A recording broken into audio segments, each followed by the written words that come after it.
Today we have here with us some of India's sharpest and most creative agency leaders. And I am feeling really happy today. And one of the reasons is that it's not just a privilege to be talking to all of you, such bright minds, but also because I've worked with many of you. Yeah. So it's almost like a friends reunion for me. But hopefully, friends reunion, but hopefully with some solid industry insights. Yeah. So without further ado, let's just dive into it and let's see where this conversation takes us. Yeah. Yeah. But before obviously going ahead, although everybody knows you, no need to introduce all of you, but I think we should, because the CVs and the accomplishments are so long that I think we should introduce. So first up, we have Abhijit Avasthi. Now, Abhijit को मैं कीनू की तरह जानता हूँ. Actually सभी लोग कीनू जानते हैं. Actually सभी कोई अभिजीत अवस्थी लोग बोले कि है कौन ये? ओके अभिजीत को सब कीनू की तरह जानते हैं, तो इसलिए कीनू अवस्थी. पर एक चीज जो मैं बताना चाहता हूँ, वो अभिजीत को मैं उसके स्कूल टाइम से जानता हूँ, जब वो आई थिंक 7th या 8th ग्रेड में था. पर अभिजीत तुम इतने बड़े हो गए, अब तो you are a school of advertising yourself. मेरे को सीख ये डायलॉग लिखना कोई सोनाल से सीखे, ये तो मेरे को सीखना है. तो anyway let me read out. या मुझे पढ़ना पड़ेगा आप लोगों का, बिकॉज कुछ चीज़ें मैं अब डिस्कवर कर रहा हूँ आप लोगों के बारे में, जो मैं बताऊंगा आपको. So if you have ever marveled on ads for Cadbury, Fevicol, Google, chances are that you've seen Abhijit's magic at work. So after 2 decades of setting benchmarks as the National Creative Director at Ogilvy, Abhijit took a leap of faith in 2015 and founded Sideways, which is a creative think tank that's anything but traditional. Whether it's solving business puzzles or creating fun IPs like games and toys, Sideways reflects his unique blend of creativity, design and technology. That's what you always were, right? Yeah. And Avasthi isn't just shaping ads, he's redefining what creative problem solving should look like or looks like. Hoping. So that's Abhijit Avasthi. Thank you. Great to have you here. Thank you. My pleasure. My privilege to be with all of you. And now we'll go to, like you have Mukaddar ka Sikandar, we have Harshil Karia, जिसको मैं बोलूँगा founder का allrounder. Form में यार. आज है. अच्छा नाम है ना? That's true. Super. बहुत बढ़िया नाम दिया ना. तो this is Harshil Karia for you, a disruptor in the best ways possible. As the founder of Schbang, Harshil has turned digital marketing on its head with over 1,200 talents pushing boundaries worldwide. Add to that his roles as which is why what makes you founder ka all-rounder. You founded Foxy Moron, yeah? And currently you've also founded something called Level Supermind. I checked that out and I love it. You know, it's beautiful. So Harshil's journey is a masterclass in creating meaningful impact for brands, employees, and now society. Yeah. So Harshil, for you. And now we can come to another dost of mine, Aditya Kanthy. पुराना यार. Now Aditya Kanthy's story reads like a masterclass in blending purpose with creativity. So from his roots in a army family to his gold medal winning ways at MICA. See, I knew you were from MICA. I knew you were a brilliant student, but I didn't know you were a gold medalist there. Great. वो लग नहीं रहा था ना काम करते हुए एक साथ. So from his roots in an army family to his gold winning days at MICA, Aditya's journey has taken him from strategic planner to CEO of Omnicom Advertising Services India. That's fantastic. Along the way, winning awards at Cannes, DNAD and FEs. But it's not just about the accolades, Aditya. Your work sets benchmarks in inclusivity, DE&I, and mental health advocacy, proving that advertising can change the world and win hearts with it. So, thanks for being here. Thank you for having me. And coming to one more papi that I worked with. मैं सोच रहा हूँ आप क्या बोलने वाले हो sir. No, मेरा तो कुछ है नहीं सोशल वोशल में. मैं तेरा ही कोट तुझको देने वाला हूँ. अच्छा. So वो बाद में questions में. Yeah, but Rajesh VR, CEO of Ogilvy India since January 2024, brings 27 years of advertising experience with 20 of those years dedicated to Ogilvy. Known for his transformative leadership, he has driven significant growth in the agency, notably through innovative campaigns and path-breaking work. Rajesh emphasizes the importance of culture-driven creativity and has been pivotal in integrating technology and data into Ogilvy's strategies while fostering a collaborative talent incubation culture. देख कितने बड़े-बड़े शब्द table हिल रहा है Where are you getting this from? I'm also कितने बड़े-बड़े wondering. शब्द use किए हैं और वो इसलिए यूज किए हैं क्योंकि ओगिलवी जो था वो बहुत सालों तक it had these fantastic great storytelling expertise which continues still today, but the way now digital thinking, data thinking, you know, all that is coming into some of the work that has been happening on big brands is absolutely commendable. Thank you, sir. So Rajesh, we are क्या बात है? Thank you. kudos to you. And now we have सुनने के बाद मेरा change करना पड़ेगा, मेरा राइटअप चेंज करो. हर कोई पी रहा लाहौरी जीरा. ऐसी तालियां. ऐसी ऐसी तालियां, क्या बात है? ऐसी चवन्नी ऐसी का है, लाइन चवन्नी. लिखने वाले. चवन्नी चाहिए. पर वो लाइन पढ़ के ना जैसी मैंने पढ़ा मैंने कहा वाह मजा आ गया. राइट. सो हर कोई पी रहा लाहौरी जीरा के जो राइटर हैं आशीष खजांची. So Ashish Khazanchi is a storyteller who knows how to connect brands to audiences on a deeply human level. Wow. After cutting his teeth as a creative director at Ogilvy, right, again हमारे पुराने दिन, and Publicis ambience, this I didn't know. This IIM Bangalore graduate went on to co-found Enormous in 2013. Now that you are heading your own agency, running your own agency, I'm sure some of that learning is coming in handy. Yeah? Great. Thank you. So to continue, since finding Enormous in 2013, his agency has created award-winning campaigns for Zomato, Swiggy and more, earning and winning everything from Curious to Effie to Cannes. Yeah? With Ashish at the helm, Enormous proves that great advertising is more than awards. It's about forging emotional connections, which you are doing so beautifully with Lahori Jeera and your new work for Walk Talk. Walk Talk. I love that. I love both the pieces of work. Yeah. And I also like the fact that they are bringing in that long form storytelling, which was kind of going away, you know, amongst those 6-second ads. Yeah. So keep doing all the great work you're doing. And coming to Mithila now, from intern to CEO of famous innovations in just over a decade, Mithila Saraf has been a trailblazer in every sense. Don't laugh, it's true. She has helped famous win South Asia Independent Agency of the Year, not one, not two, but 8 times in a row, which is fantastic. 9. Huh? It's not 9? updated, 9. Oh, okay, and okay. tomorrow, hopefully, So, 10. please give her a big hand on Cheers this. for that. Along the way, growing brands like Titan, Mahindra and Nestle, amongst many others. Yeah. Can Young Lions winner and Ad Age rising star under 30, Mithila is shaping not just campaigns but the future of the industry in your own way, championing gender equality and youth opportunities at every turn, which are two really, really important topics. And I'll have a question for you later on this. And now coming to the very, very talented. You're so talented that they named their agency also. No pun intended. No pun intended. So we have Gautam Reghunath here. Bold ideas, human values, and fresh takes on advertising.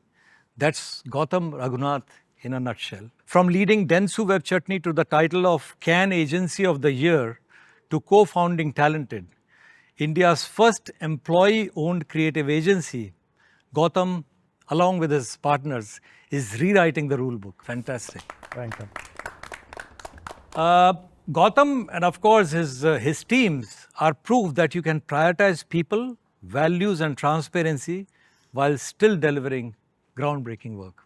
Thank you very much for being here, Gautam. Thank you for having me. And I must Pleasure. tell you one thing. 2008, I think, or 7, I was the Chief Creative Officer at Ogilvy, Singapore. And sitting at that Cannes thing, when I saw my name come there, Ogilvy, Singapore, and as the second runner-up for Agency of the Year, I said, wow, this is heaven, man, right? And then years later, I read that an Indian agency is the agency of the year. It was such a great feeling to read that. क्योंकि मुझे उस समय वो feeling आया कि जब मैं बैठा हुआ था तो कितना बड़ा feeling था. तो ये तो उसका बहुत बड़ा बाप और दादा है. ये feeling तो, yeah. So congratulations on that. Thank you, sir. All the team.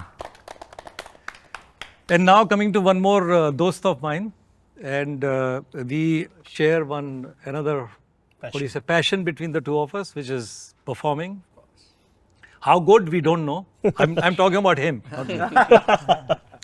So Navin Talreja, with a career spanning 30 years, he's the strategist behind some of India's most iconic campaigns, which has been obviously propelling business growth for clients, which he truly believes in. That's one of his, I think, mantras. Yeah.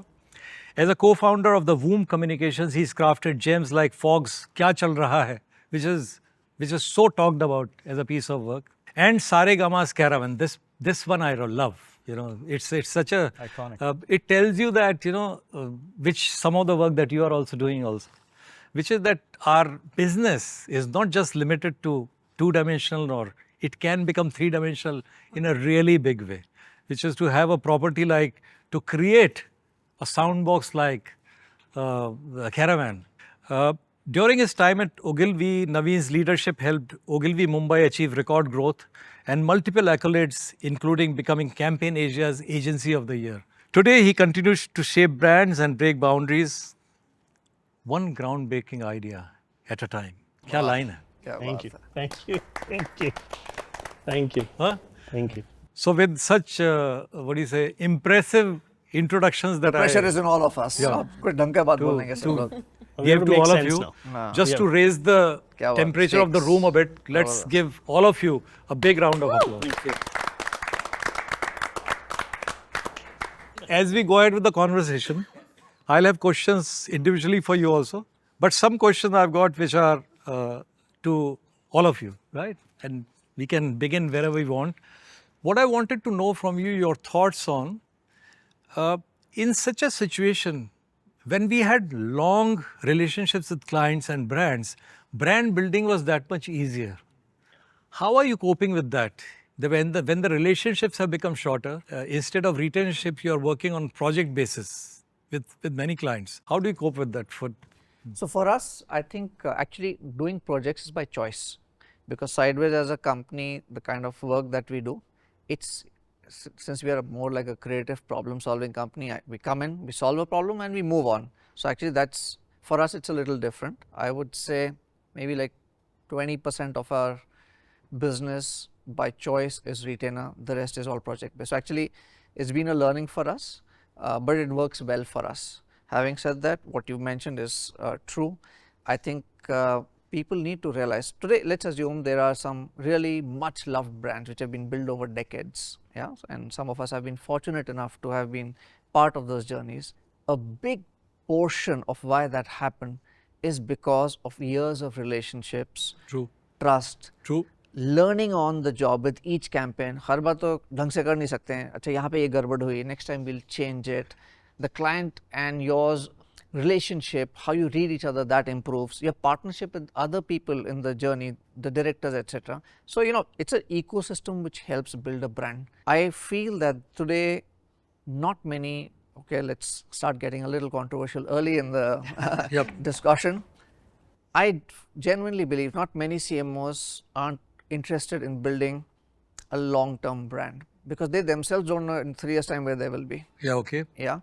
And I think, is it impacting brand building? Yes. So am I a big advocate of long-term relationships between agencies and clients to build really healthy brands? Yes. Is there a chance that the brands won't be really solid? If that is not the case, that is also a fact, and it is beginning to show already. Slightly contrary, not the view, but Boom, for the last 10 years, our average between retainer and project is 89% and 11%. So of all the revenue we've made in the last 10 years, 90% almost has come from retainer clients. Very good. Yeah. Yep. And our average length of relationship is above 5.5 years. So clients who've been with us for 5.5 years and above is about 70% of our revenue. over the last 10 years. And that again, like Kinu said, his business demands a project. And that's a choice he's made. A choice that we made very early is that if a client is not interested in seriously building their brand, because our strength comes from having a great balance between strategy and creative and ability to deliver business growth for clients.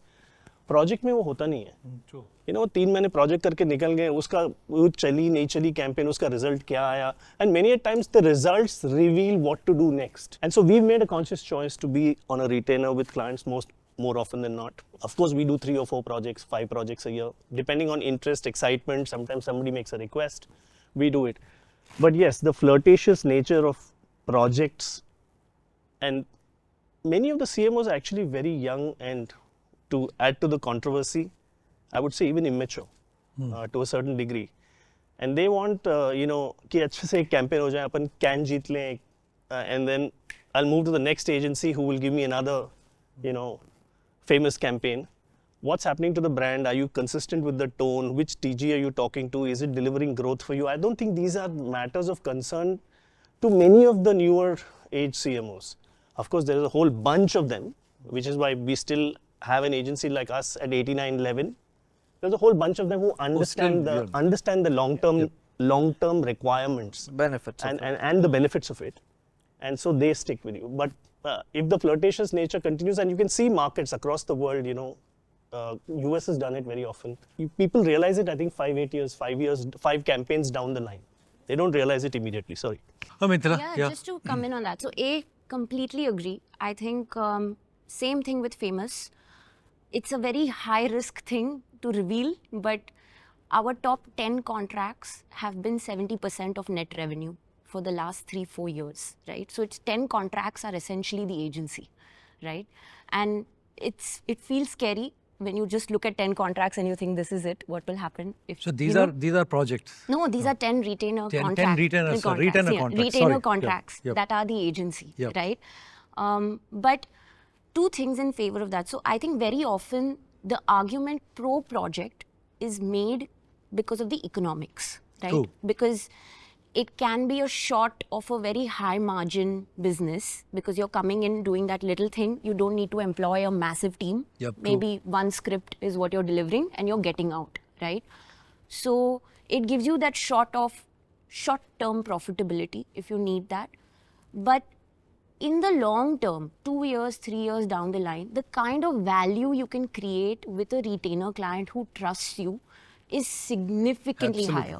So if you are in that position where you can go kind of conservative for year 1, year 2, you can afford to handle a situation where you're not making too much money, I would always be in favor of retainers because year 3, year 4, year 5, you start unlocking that value. Just like anything else, it takes time. Yeah, true. The second aspect to this is we're all in agencies. What is the agency value, right? When you put it all together, if you have even 10 contracts out of which 5, 6 are say 6 years old, 7 years old, the actual compounded value of that is seen as much higher even if you're delivering the same numbers on projects, right, which are repeating.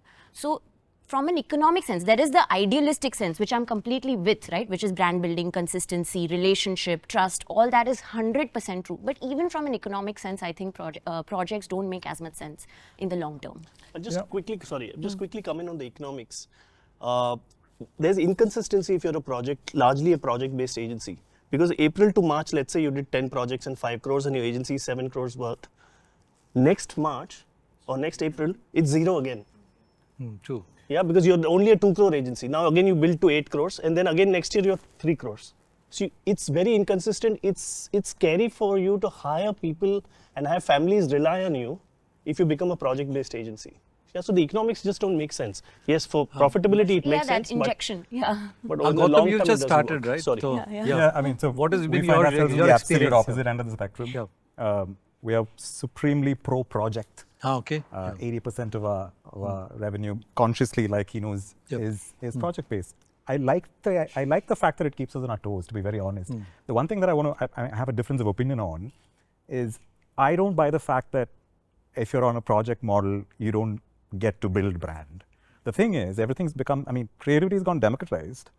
So what if the same client has multiple empaneled agencies? A bunch of us on the table share In fact, the three of us, Harshil, Navin, and we share Britannia, for example. They have empaneled so many agencies because the kind of creativity within the market is plenty. They want to work with multiple creative partners. I feel like the onus of building the brand is now more seen as also as a client's responsibility than probably earlier. It was one agency in control of building the brand. So from our perspective as a single agency, do you get to claim that, hey, I've done everything on this for the last 10 years and I've built this brand, versus, hey, I've had a part to play in what is obviously a brand that's being built? Because the truth is, some of the most commonly used, I mean, on this table, the brands that we use the most today, a lot of them have been built in the last 5 to 10 years, including the stuff that we use like Swiggy and Zomato and all of them. So I don't know, I think... Not the carpenters, they are still using Fevicol. There you go. And Cadbury's. I think, Sonal, there is something else which has happened in the ecosystem itself. And I don't know whether it's up to the agencies to control it, to take charge of it, which is basically a hell of a lot of people who are coming to a project kind of a mode and all of that are people who have their own in-house teams. So in-housing of almost a agency kind of a model is happening at a lot of the clients that you spoke about, for example, Swiggy, Zomato, so on and so forth. They have people out there who are taking care of a lot of day on and the marketing team is now full of creative people. The marketing team is full of creative people, and even if there is a CMO, he will have people who's out there who are taking care of a lot of day in and day out kind of stuff. The second thing which has happened in the way communication is getting consumed, advertising is getting consumed, is that what used to be par for the course, let's say 5 years, 6 years back, is extreme consistency across years, building of a narrative again and again and again. Now if you see again the brands that we spoke about, Zomato, they'll go from an emotional to long format to short format, stuff that you guys have done, for example, for Urban Clap, right? So there is a place for the brand to be sometimes a different kind of a tone of voice. The brand has to have a narrative, but the tone of voice which the agency was a keeper of, that a lot of times has kept on changing. There are pros and cons of both, right? Of a retainer kind of a perspective or a project kind of a thing. From our perspective, what we try and do completely business-wise and stuff is that if we are getting to do a project for somebody, right? We demonstrate what it means to be an agency, not come in for a transactional thing of here is, credit card into the ATM, here is a film that comes out. What is it that we can do more for the brand, which will make the client think that there is a value in continuing this relationship beyond, I need another film in October, so we'll call them up in October. Is there some way that we can stay in a way that, we're building on from something which was otherwise just a singular point of a transaction? So that's what we think we try and do. We as an agency would be about 70-75% on a retainer kind of a thing, and 25% which are projects. A lot of the things that you may have seen otherwise from the agency, we try and see if we can segue into a relationship from here on, right? So what is the value that the agency can bring more than what the team out there can otherwise add to the brand? So that's how we look at it. Any other view? Yeah, sure. Completely in agreement. I think we are around 15% project from a business standpoint. I'm just going to focus on business rather than worrying about the whole strategic point of view of brand and all those stuff. The way we look at it is that projects is a segue of building a pipeline for the future, right? So to your point, right, it's just not a relationship that you want to get in and out.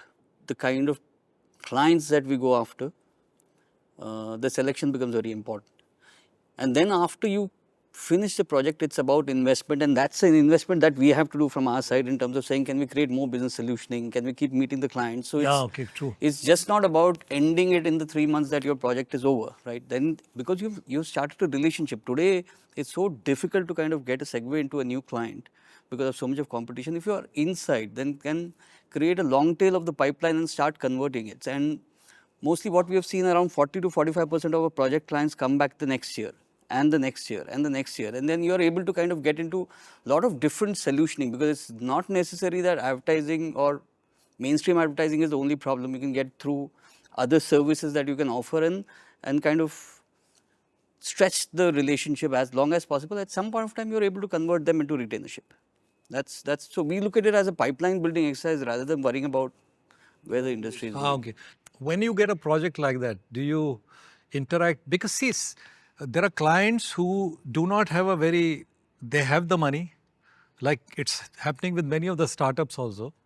They have the money, they have the funding, but do not have a very robust marketing department or people who understand brands, So when you get projects, for example, do you educate while you give them the work also about I don't know, so that the pipeline it's not about education. becomes that I much think it's- easier. Sorry, it's not about education. I think we can't be pedantic about anything now, right? It's a very competitive market. I think it's about partnership.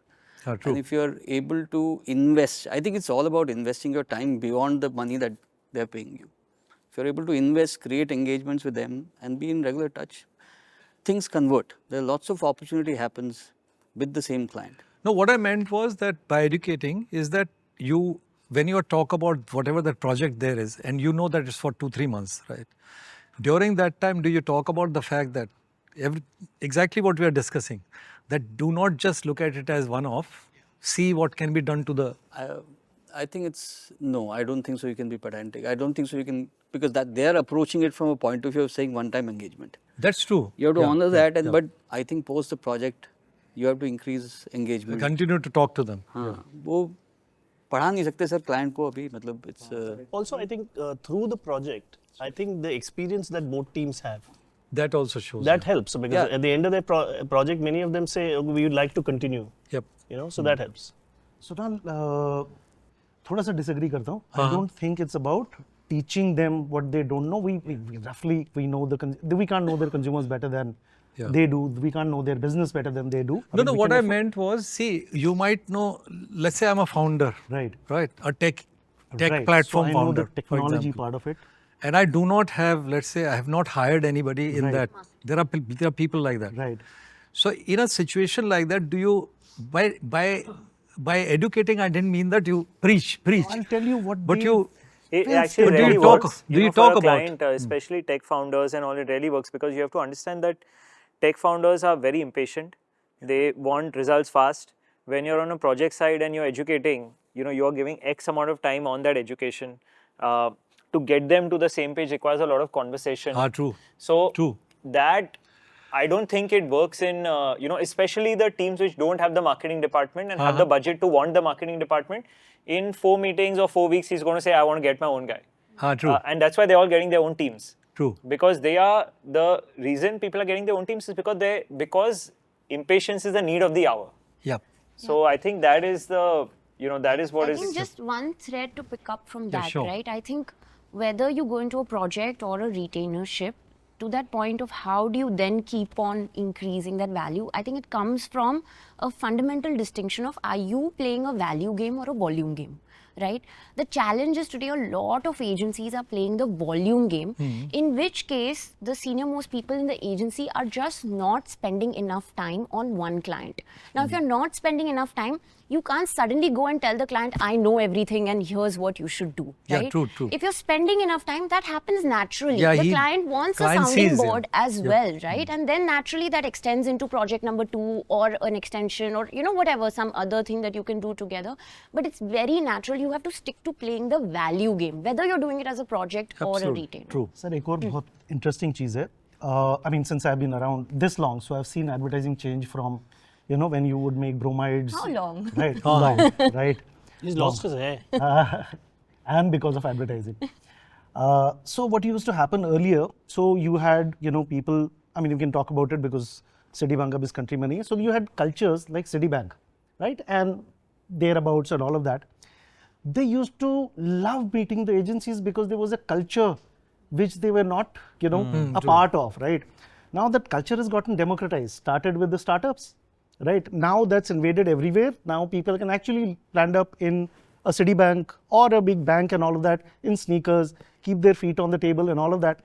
We lost, right? A lot of times the magic, right? Piyush अगर कहीं चला गया तो क्या होगा यार, पीयूष को पकड़ के रखते हैं, राइट? बाल्की अगर कहीं चला गया तो क्या होगा, बाल्की को पकड़ के रखते हैं. Now, the culture is table stakes. the industry, and I keep on talking about it, especially trade media also, there are lots of heroes right now. I don't know if they are coming out that much. Are they getting the kind of a voice which they should, given the kind of work that they're doing? There is not that much for a client a lot of times to lose.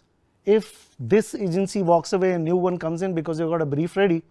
Now, if culture is table stakes, I think, right, the agency and the people out there have to wonder about if Kamal walks away, right, there is a lot to lose, right? If, Mithila walks away, if Khazanchi walks away, and so on and so forth. I want to hold on to these guys in the long term because I don't want, Navin not to work on a Coca-Cola, and if he goes to Pepsi, I'll lose a lot. I think we need to invest right back in the magic that only we could give, right? So I have a point to make on what Gautam said, but before that, let's listen to Aditya. I haven't heard him at all. Yes. No, it's fascinating. It's an interesting conversation. I think it's the single most important thing you do. Yeah. If you don't build a brand in our business, we're screwed. I think a lot of this kind of definition of this problem, project hai, retainer hai, this is the market, that is your customer, these are the changes, this is the reality of what we're dealing with, right? I think we lack a thesis quite often. I think this conviction, this belief that what we do creates value for all, and we get kind of, I think, waylaid by some of this kind of the recency, the tech. Tech is one category. Some of these brands we've mentioned are, a couple of brands. There is an economy built, a thriving, wonderful, living testimony of the power of brand, long-term brand building. For each of these examples, there is a McDonald's, and there is a Fevicol, Absolutely. and there is a Stay Free, and there is a Cadbury, right? And I think you're laying the foundations through every project that you do for, I think, that confidence and that belief that that's what we do. I think is central, honestly, to the works. And I think that problem is ours to solve. We have to find a way to do it, including with categories where they don't have the belief. Because we know how this works. We've been doing this for decades. There is evidence that both for short-term results and for long-term results, being consistent, applying, I think that's what we do, applying creativity in consistent ways within a framework to help brand. That's our job, whatever form we're doing it in. If you don't do that well, I don't think we have any value. So just to say, of course, the projects I was referring to is, for example, a bank comes to me and says, I'm not happy with the way my credit card service journey is. Please do it. So I can only do it once. I can't keep redefining it. So that's a different kind of project that I was talking about. When I say brand and comms, they're definitely long-term helps. There is no way of doing it. And Gautam, to your point, I know very often, and it's just fresh off my mind, I was seeing some little conversation between some people from primarily the new age D2C tech companies who've been around for 5 years, 6 years, 7 years, and the ease with which they were throwing, what an amazing brand you've built, what an amazing brand you've built. I'll tell you what, if you do believe that you've built a brand in less than 10 years, you don't even know what a brand is, quite honestly. That's the starting point. Because what's a brand? A product or a service that helps you command a premium. Today, everybody's looking for discount. किस platform पे ज़्यादा discount है? इस पे ज़्यादा आया, मैं भाग गया वहाँ से. Performance marketing बंद कर दी, मैं अब नहीं ले रहा हूँ. Your business has not seen any adverse cycles. Like Cadbury was a strong, but it recovered, okay? Tomorrow, you are so unsure of your business that, oh, a COVID came, tomorrow I laid 500 people off. I'm sorry, that is not, you've not built a brand. So what I meant was this, to build the kind of brand which will stand for decades, that knowledge needs to come from consistency on the client side as well as on the agency side and every other single partner. And this much I'm convinced that till the time that doesn't happen, primarily, yes, you can, like they say, you can hit 1 or 2 reverse sweeps, kabhi isko freshness ke liye bula liya, that is there. But if you don't have singular partners for a long term, for a brand, see Britannia was a little different, you guys work on different things. For a single brand, without consistently knowing each other and the brand, and like Navin was mentioning, learning from each project, you will not be able to build a sustainable brand.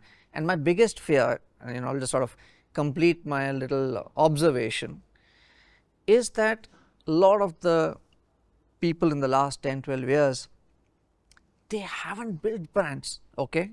And I'll say something slightly harsh, but I don't think there's It's untrue. We have now had a generation of marketers. See, this whole thing, the startup ecosystem, it started roughly around 2010, 2011. Yeah, it's about 12, 13 years now.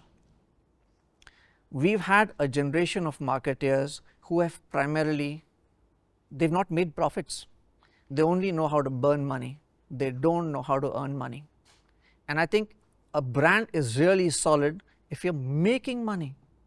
So I think the parameters of what's needed for sales, for adoption of services, products, 100% agreed with you. Those bits, those tricks are needed, and the tech founders are impatient and they need to demonstrate. I get all that, and that's one part. But that you can't equate that to brand building. Only, let's say 10 years down the line, some of the current names that are bandied about are still there, strong businesses in the black, making money, don't need to discount, reduction on performance marketing has happened, etc. Then you would have said, yes, it worked out really well. Although to name a few, I quite like the way currently Zomato is going, Swiggy is going, you know, and some of these other brands which some of you people are working on. They are going. But to Kinu's point, many of these brands are not profitable. I mean, I'm saying if your fundamental of a brand is A, commanding premium, B, being profitable. Zomato is.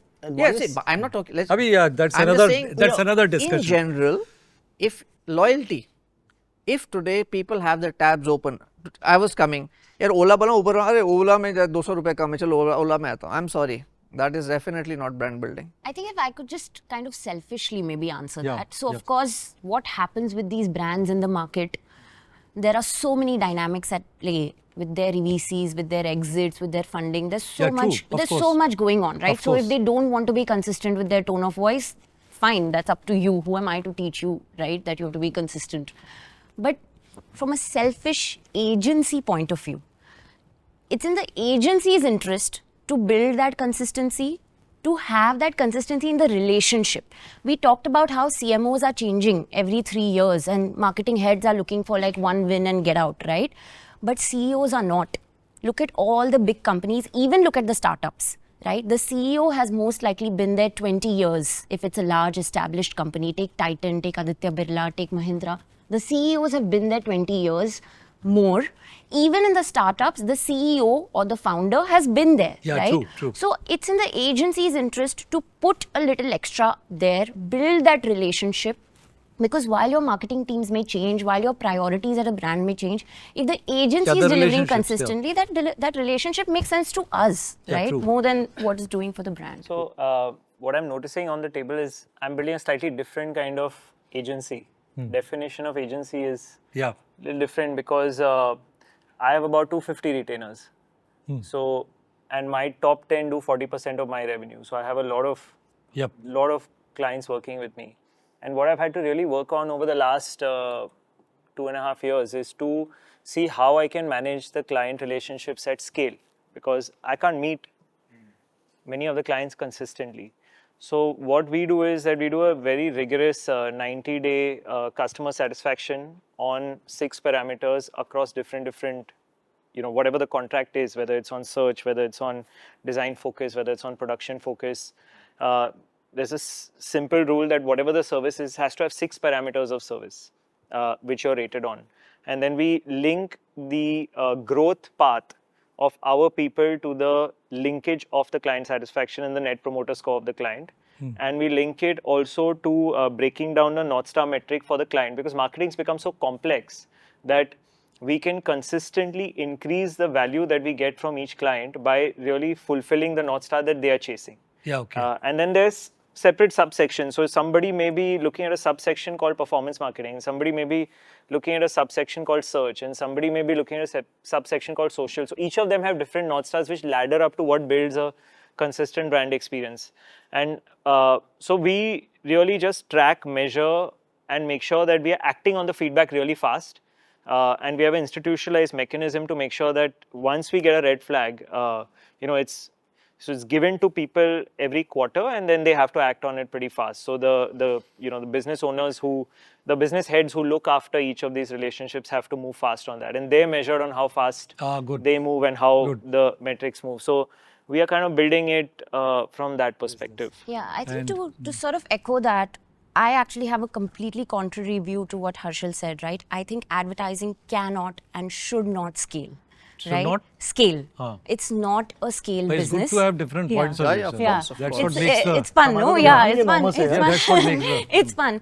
So we have a rule that no one of our office will be more than 75 people ever, right? If we're reaching a place where we need more than 75 people, we have to figure something out, right? So now one is we don't believe in scale. Like I was saying, we believe in value, not volume. I have interviewed creative directors from some agencies where one creative director who's like 35-year-old is working on 15 brands. Okay, I'm sorry, that does not work, right? How are you delivering value for 15 brands? One human being cannot.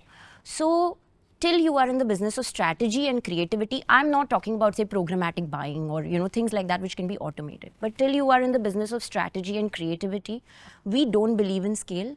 What we believe in is creating a system where people are owners, right? Hand to heart, in our company, there are people beyond say just the founder Raj or me or our third founding partner. There are at least 5-6 other people who are sweat equity shareholders. Very good. Now if you are going to a client, Reghunath's agency. yeah. Now if you are going to a client and saying, hey, this is my agency, I gain if you gain, right? I gain if your business grows, right? Then that automatically builds a very different relationship. It's like a relationship between two business owners rather than an agency and client. But then you have to really stick to it, right? You can't just use that word and then not deliver on it, right? So I think that's it. So first, create those owners in-house. Then don't give them too many clients. Give them 3 or 4 clients one person can manage at max, right? So don't give them too many clients and then deliver. That's one. Hard relate to what Ashish said. And we style ourselves a lot on how Enormous goes about their business. I think, yeah, I mean, relationships are great, but I don't want to kid ourselves and say we're in the relationship business, we're in the creative business.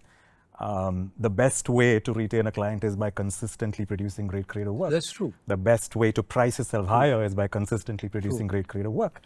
So, yeah, I mean, we're trying not to put those relationship sort of blinkers on. It's nice, of course, to sort of have that sort of long-term consistency in relationship. The problem is, I think agencies over the years started taking the retainer sort of thing for granted. It became like a subscription that you renew every year, you know what I'm saying? 12 months and you got a little 5% on top and sort of renew it. And I feel like clients felt taken for granted, except for the some of the very strong relations, for example, that Ogilvy has, I know, brilliant long-term sort of relationships, right?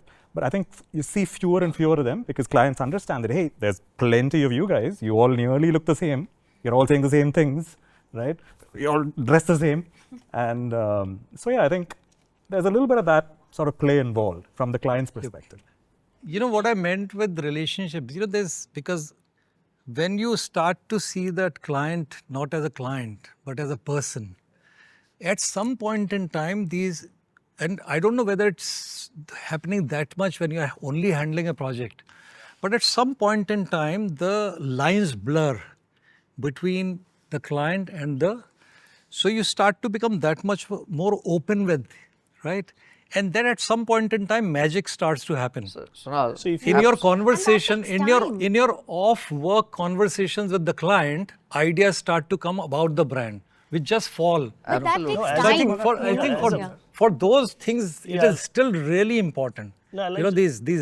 So I won't immediately discard relationships in the kind of work that is happening these days, which is project based, and everything is really fast. People don't have the time, as you rightly said.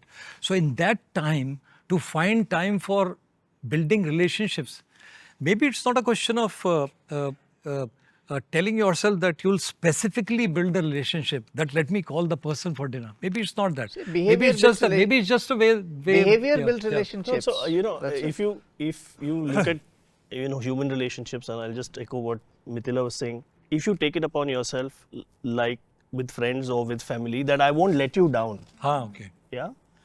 Now, not letting a client down, whether it's a crisis moment, opportunity, whatever it is, when you don't let them down, the relationship gets built. You don't build the relationship. It gets built. You don't command the trust. You don't demand the trust. You should command it. You should earn it, right?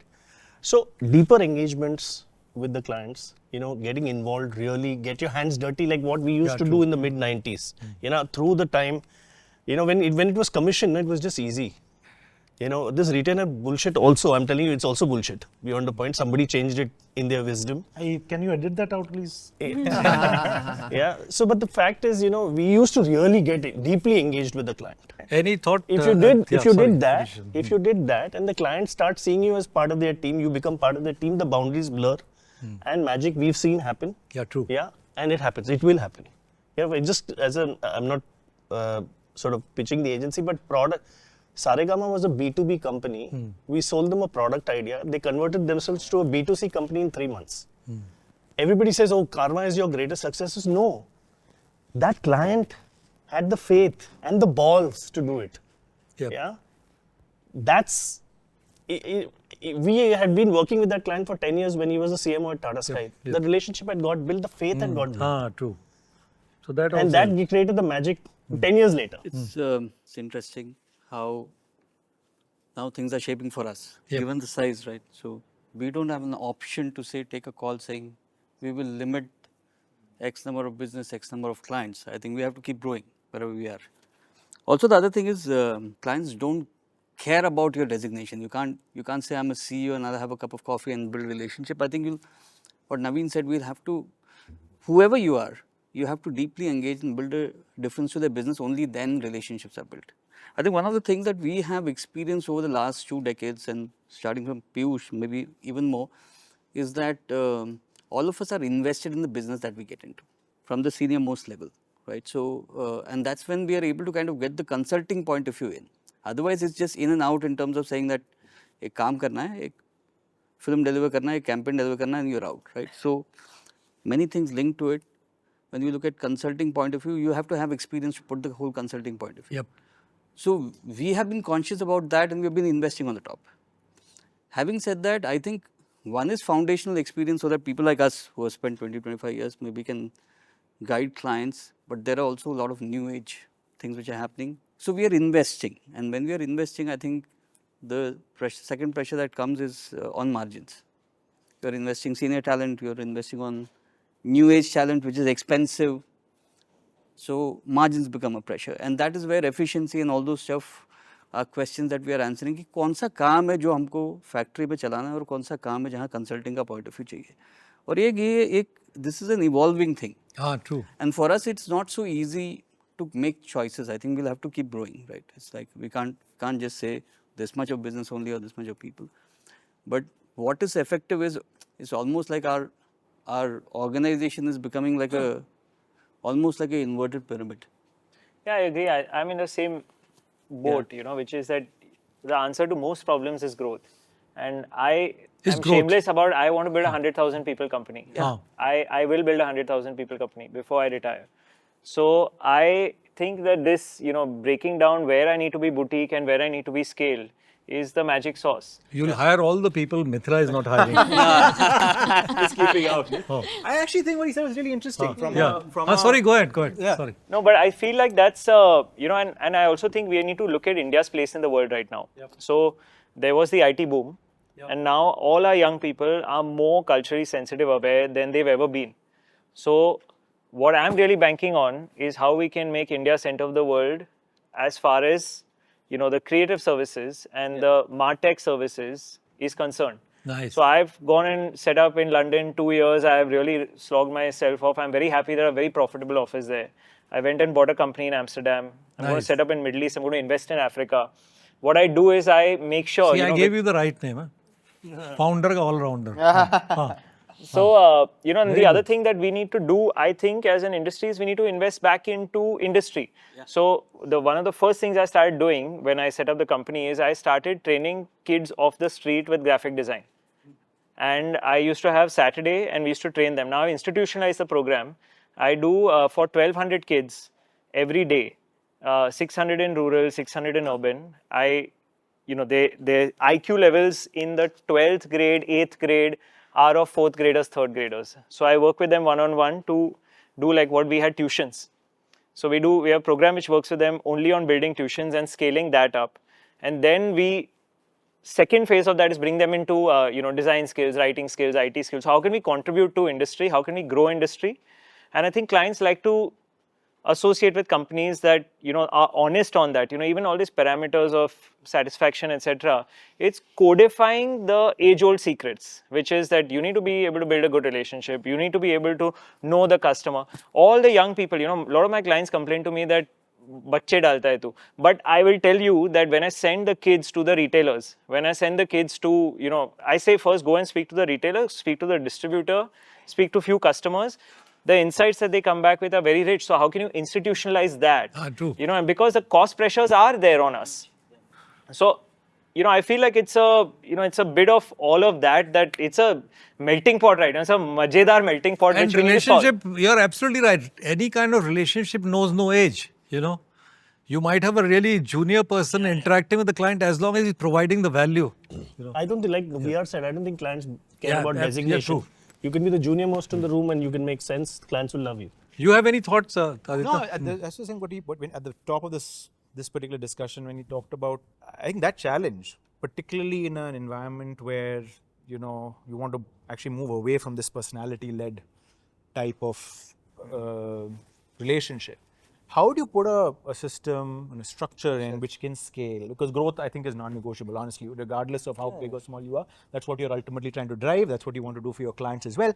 How do you put that into place in a way where the foundation of that relationship, which is deep understanding, is exactly what he said, which is going out to market, talking to retailers, talking to distributors, getting a sense of very hard. And I think finding a way to solve for that problem is I think the key to being able to. If you can institutionalize that, there's a lot of value to be unlocked. Yeah. If you can institutionalize being close to business ecosystem. And then any client will in any case see the value. I think so. Yeah. So as long as that is delivered. We know what the foundation for it is. Which goes to your point that as long as you're providing the value, relationships get built. Correct? But there's a theme here, so there is that on scale, how can you constantly increase quality of service?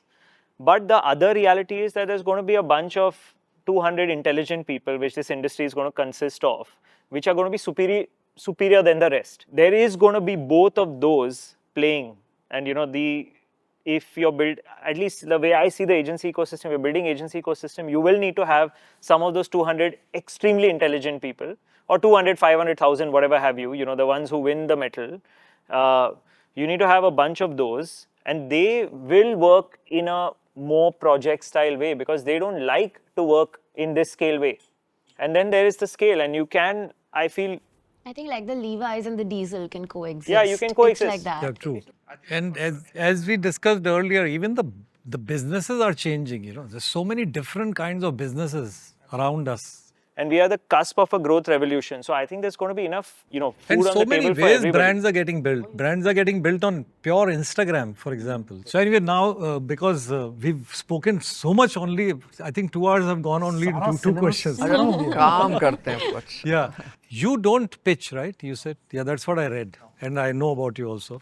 We don't. So yeah, you also don't pitch. So what I'd like to know, one of the not grouse, but it's been often talked about is the certain clients call pitch responsibly.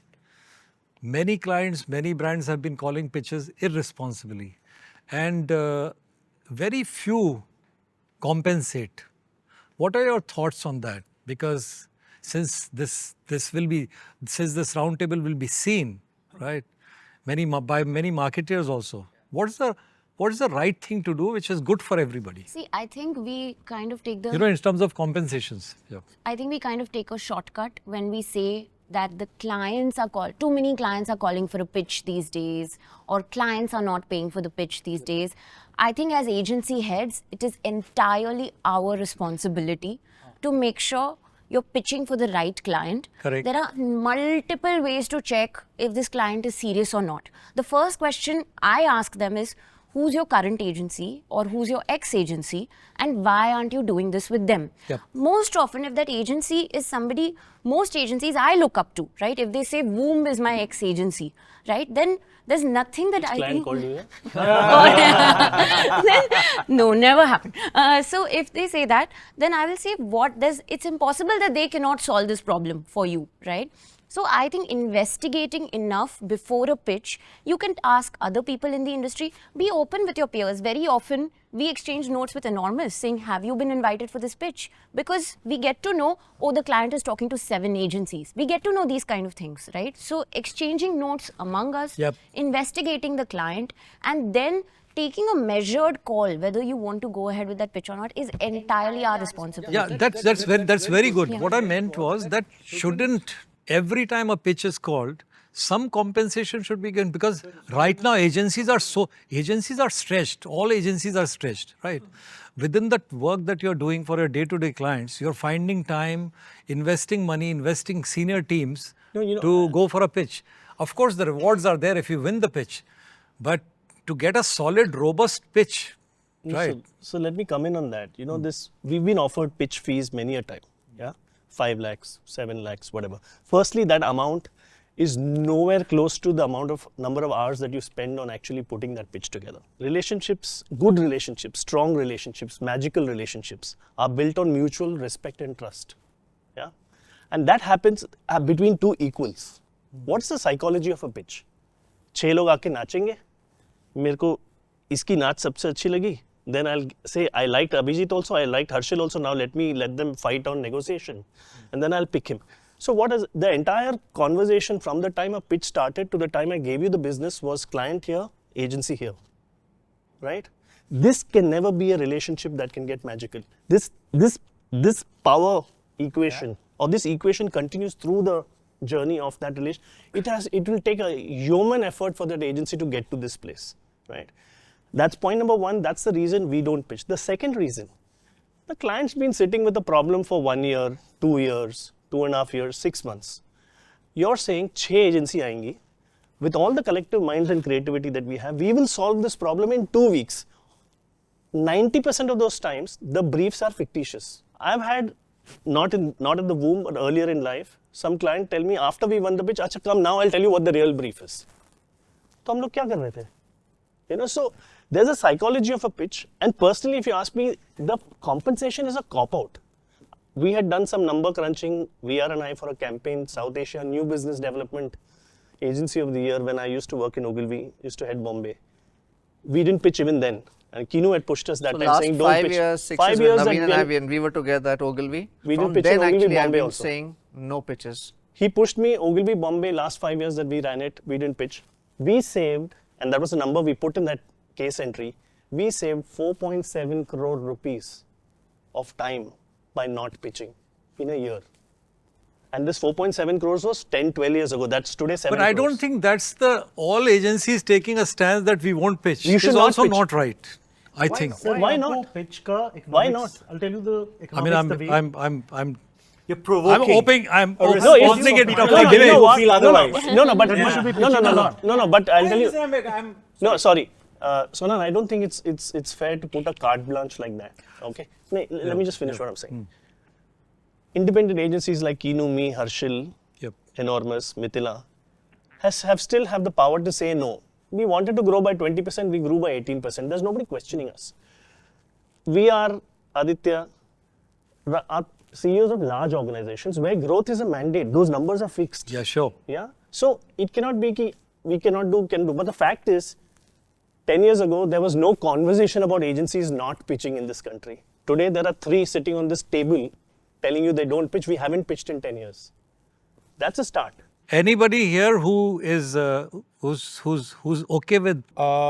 Let's deal with the question around pitching, right? I'm a little more pragmatic about it. Yeah, sure. I think good agencies, good companies should put themselves in a position where they can say no. It's as simple as that. Okay. I don't think there's like a philosophical. Lots of times, if a client chooses to do spec work and you feel like you want to work with that client, I want to have the option of doing it. And I think that position of not being either think like you're being played or being desperate or agreeing to do it on terms that you're not happy with is a choice that I think that's the job, to get to a position where you're able to make that choice. So the decision on how much you get paid, whether you get paid or not, I think it's very hard to do that at an industry level or to mandate it. It's a free market. You've got a buyer and a seller. You've got to figure out how you want to play in that market. Sure. But I do think that the less you do that kind of the circus, the better.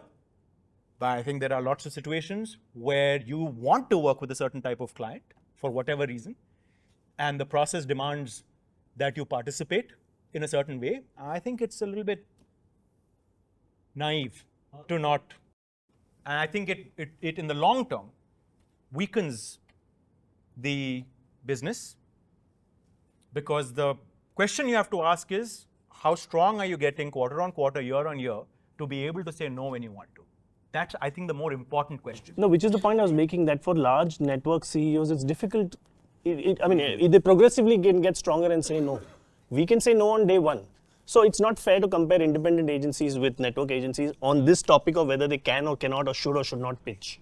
Even among independent agencies, one difference I'll draw is, if an independent agency is started with by founders who have a great legacy, known for 20 years in this market, working for 20 years with Ogilvy, etc., a lot of the beginning you see, the relationships are clients who've moved from that agency to these founders now, right? So you're taking the advantage of the network that you were part of, and you're moving it to your own independent agency. When you start as an independent agency from scratch, where you had no relationships in this country, right? Whether it was me starting afresh or my founder moved to India after 15 years, right? Then also you are not as privileged to say no, because nobody knows you. Nobody knows who you are. You're not a name that is known in that boardroom. The second thing, and this is a fun one, we have the opposite model. And I really feel as a group we should try it, at least the ones who have the liberty to do it, okay? We have the opposite model. We say, don't pay us for a pitch. We will pay you for a pitch, okay? We will pay you 5 lakh rupees for a pitch to the client. But there are only 2 caveats. Your CEO/promoter has to brief us, and your CEO/promoter has to be there in the presentation, right? The first presentation. That's it. We respect his or her time enough that we are willing to pay, but that briefing and that presentation, because 90% of the time the pitches that go south are because there's a whole hierarchy of people who don't know what they're briefing, don't know what they're reviewing, rounds upon rounds, and then it goes the CEO's. CEO's brief is different. So we are famous is willing to pay, but we want the right people. यार मेरे लिए pitch कर देना. राजेश आज का दारू का. Rajesh. I think we should just remove the word pitch from this whole discussion, because I just feel we are in the service industry, we are offering a service, right? And like Aditya said, there might be clients that I want to work with. And work with, right? And not necessarily the client has complete faith, because they're large brands, small brands, whatever it is, they are reposing a lot of trust in you, okay? So be it, if you need to go and demonstrate at least your ability or capability of finding solution for them. And of course, you might not find the right solution at that point of time. I think clients generally who are actually looking for relationships which can later on sort solutions for them, okay, or bring solutions to them, are great clients to pitch for. We do the exercise of weeding out negative pitches or pitches where we know the clients are looking for immediate solutions. 4 agency को बुला लिया, 4 campaign idea आ गया, let me decide and go on. With experience, we know who are the kind of industries, what are the kind of clients and all those stuff. You weed out. There are certain clients you don't have to do the full pitching process. Maybe what we try to manage is saying, okay, can we have a chemistry meeting? Or can we have a strategic meeting? Or at some point of time, if you have to go full-fledged, you go full-fledged.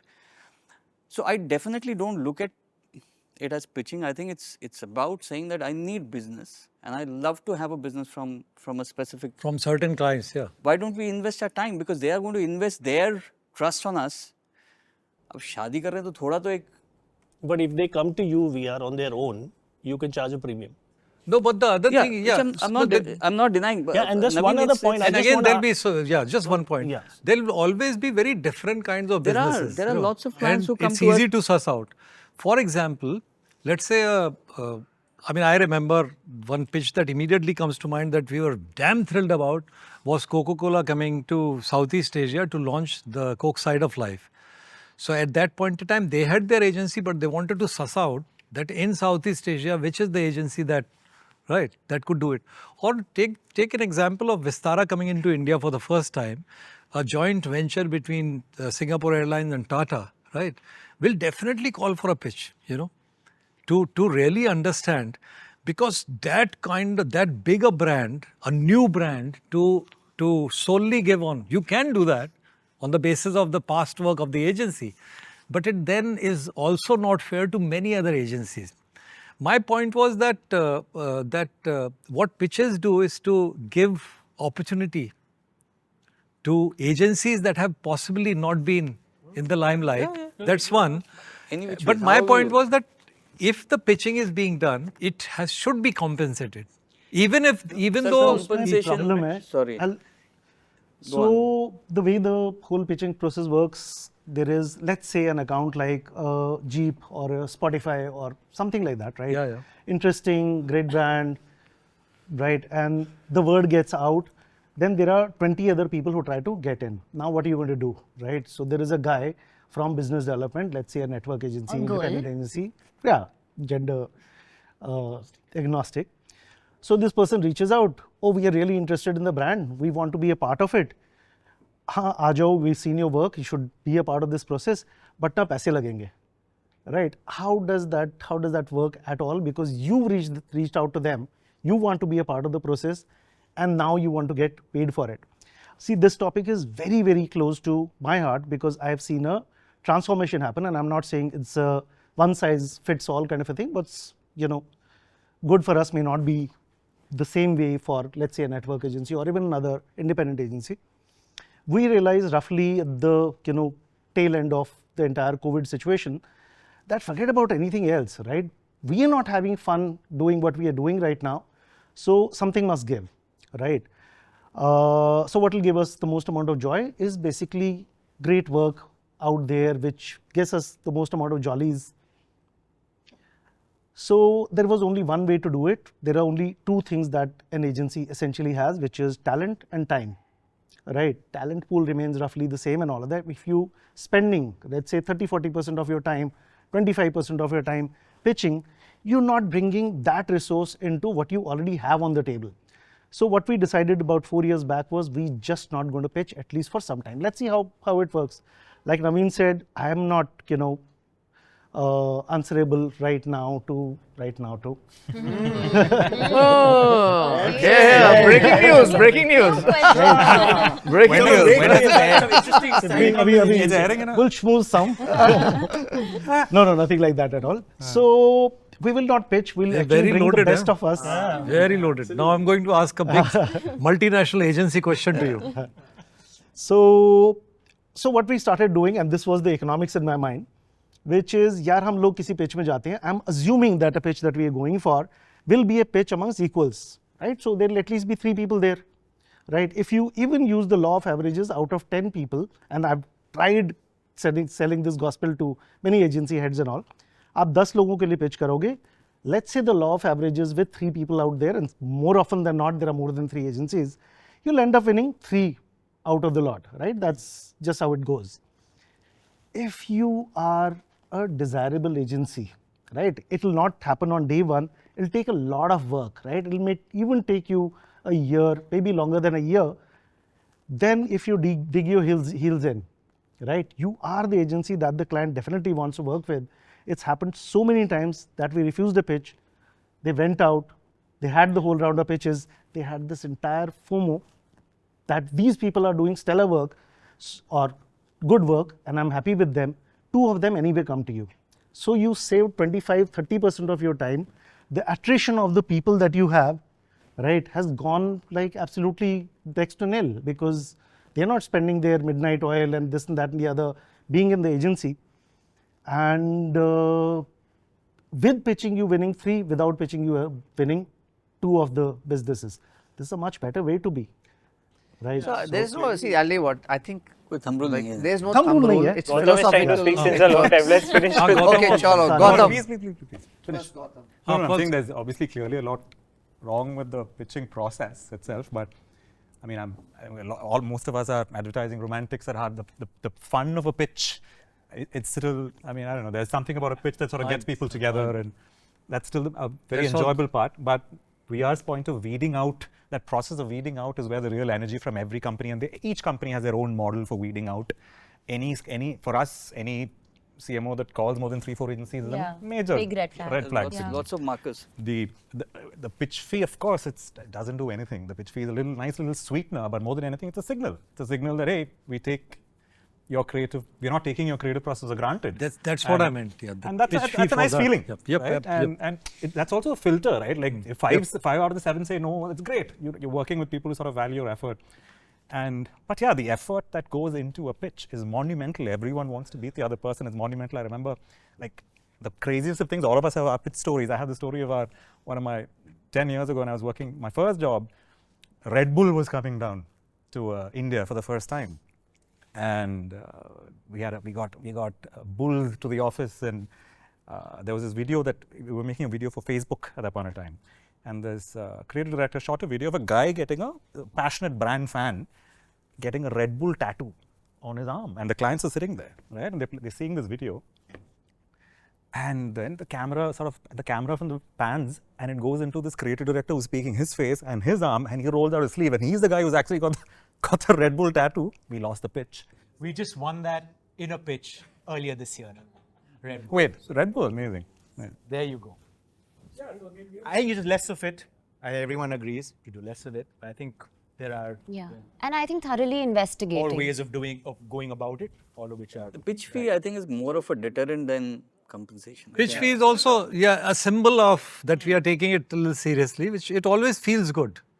तो जब तक industry level पे होगा नहीं sir, उसका कोई मतलब नहीं है. 4 लोग पहले एक बार हाँ बोलेंगे, 2 लोग फिर बाद में रिफ्यूज कर देंगे. वो चलता रहता है. It doesn't work. So, but I'll tell you, of course, all agreed whether you want to pitch or not, philosophical, your state of your journey, there's no right or wrong. But just one bit, and I don't know later we'll discuss this or not, to a point that Aditya mentioned, this bit about eventually it's a free economy, there's a buyer and a seller. I'd be a little guarded about that, okay? I think something which all of us agree and know, that we are, as an industry, are not compensated and remunerated it's not commensurate with the value we add. I think, is there anybody who doesn't agree? I'd love to know that. Yeah. No, that's fair. And I think one of the reasons we should really think this through, and because obviously since in my newer avatar, there are things that I think about now, which earlier I was fortunate. I had people like Navin and VR and other business heads. They would think about it, and I didn't have to. I could just enjoy the imagination process of the whole thing. So I keep asking a lot of my friends who are in the masalas industry, in other cement industry, etc. In builders, interesting thing. By the way, they're also in free market. They all want to sell stuff. They all buyers. But they all tell me that, especially at least the top few of them who are by and large defining the way that industry is moving, once in 6 months, 8 months, 9 months, they all meet and they say we will fight with each other, but you know what, there is one line below which we will never do it, otherwise we will screw the industry, and they're smart about that. That's a sore point. I think we don't have that. I'll be very honest. No, we don't have. We don't have a bottom line where we go, you know what, come what may, at least the top, whatever, 20, 25, we can figure whatever it out. People who have some voice at all below this, because we value what we do. And chief, Mr. Client, Miss Client, if you don't value what I do, no love lost. That's okay. So I'm not there to, it's not my responsibility to show you what value I'm adding. You have to have some little thing. So I do this with, all of us would be having at least 100, 150 clients across different industries. Ask them this question. And here's what you'll realize, that pretty much all the top guys who are defining it, they meet, they fight each other to death but there is one sacrosanct bottom line below which they will not sell a flat, they will not sell a chili, they will not sell this, they just don't do it because they know over decades, maybe their fathers, their grandfathers, they've learnt it ruins the industry. And I think unfortunately we've not hit that. What a great point. I think it's a complicated one though, Kinu, because I know this matter has been discussed in the industry for decades. Okay, and we've seen that attempt at setting a price.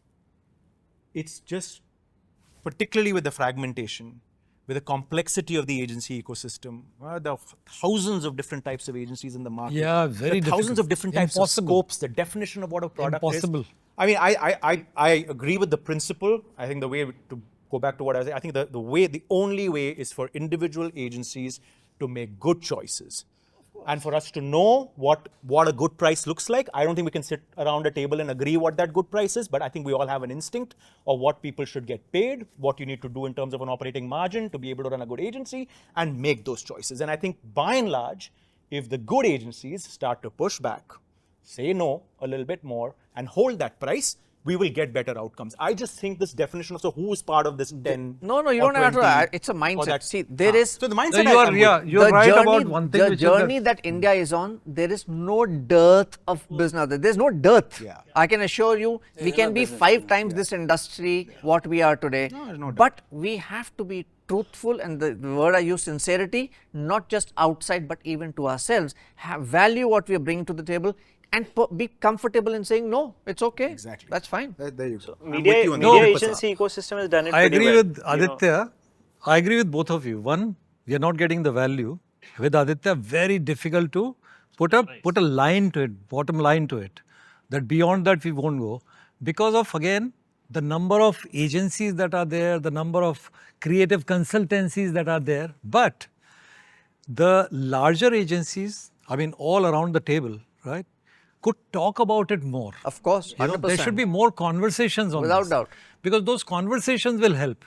And especially in the day and age that we are living in, where there are so many platforms to talk about it. Whether it's, the entire social media, besides, Absolutely. earlier in our time, there used to be just phone calls and emailers and all that. But now, there's so many platforms to talk about some of these really, really pertinent things. Absolutely. See, the media Structure of the agency, media the media agency, like you agency said, yeah, ecosystem it's a has good done point. it pretty well because It's the 5 media, holding groups, man. yeah, Plus Madison. and it's Madison also, yes. But So my point is, it's a very different structure. Yeah, of true. industry. It's a different structure. I understand that, but you know what I think there are some lessons on how they've made those decisions. It's on strong commercial calls saying that, look, if you don't pay for a certain period of time or if you default on your payment, no media publisher will run your ad. So that's coming together saying that anybody who defaults doesn't. I'm sure we've had clients who default or delay on fees.